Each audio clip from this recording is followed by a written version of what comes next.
Hi Hi guys. vlog. Ito muna yung iuulam ko ngayon. Dalawang barbecue. Tipid kayo ngayon kasi kanina pumunta si Mrs. ng ng Party. Hintay ko, kala ko makakalibre na naman yung gabihan ko. Grabe siya. Ano ako na parang, Nalungkot ka. parang bigla akong nalungkot pagdating wala ang dala.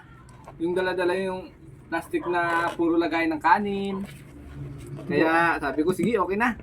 Inaasahan pa naman na hindi Sarap ako yun ah. Ang tagal na natin hindi nakakakain yan. Inaasahan ko pa naman na hindi gagastos ng hindi ako gagastos. Magkano isa nito? 10. O 10, 20, hindi sana ako At ang gagastos. sasakla pa doon. Ano ba? Bumili ako. Wala ka rin katulad. Ito na nga lang yung ulam ko, kinagatan mo pa. Bumili ako Kasi kanina. hindi naman yung kanin sobrang dami. Tapos ito pa yung ulam ko, kakagatan mo pa. Bumili ako kanina ham. Putay ko kasi may pagkain pa rin kahit pa paano. Yung nakasabay ko ham. Kung mas masarap yung libre. Oh. Pakinggan mo ako. Yung nakasabay ko. Parang na-offend ako. Oo. Kasi bigla niyang sabay sa akin na pabili po ng barbecue pagkain ng aso ko. Di ba? Nakaka-open. Ilang pala naman tayo ng kahirapan.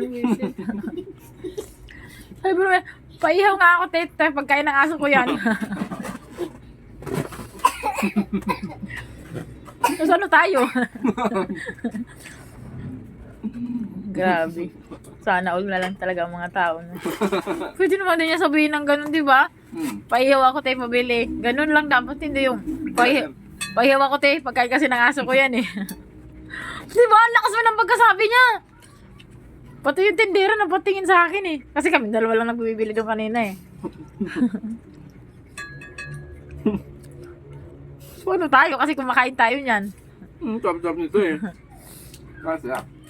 Yan pala naman tayo ng kahirapan. 2024 na. Hindi, mag-2025 na. Di ba? Baka mas malala pa sa akin yun eh. Hindi, naka-inmax daw siya eh.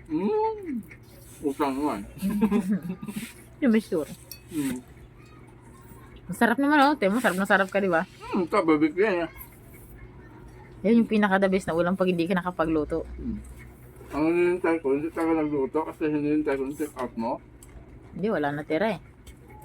Kahit nga pansit, hindi ako nakapagluto. Ay, may hikon pala ako. Yung kanin. May na-take out kanin. Yung dala ko pa rin naman, may natirang unti.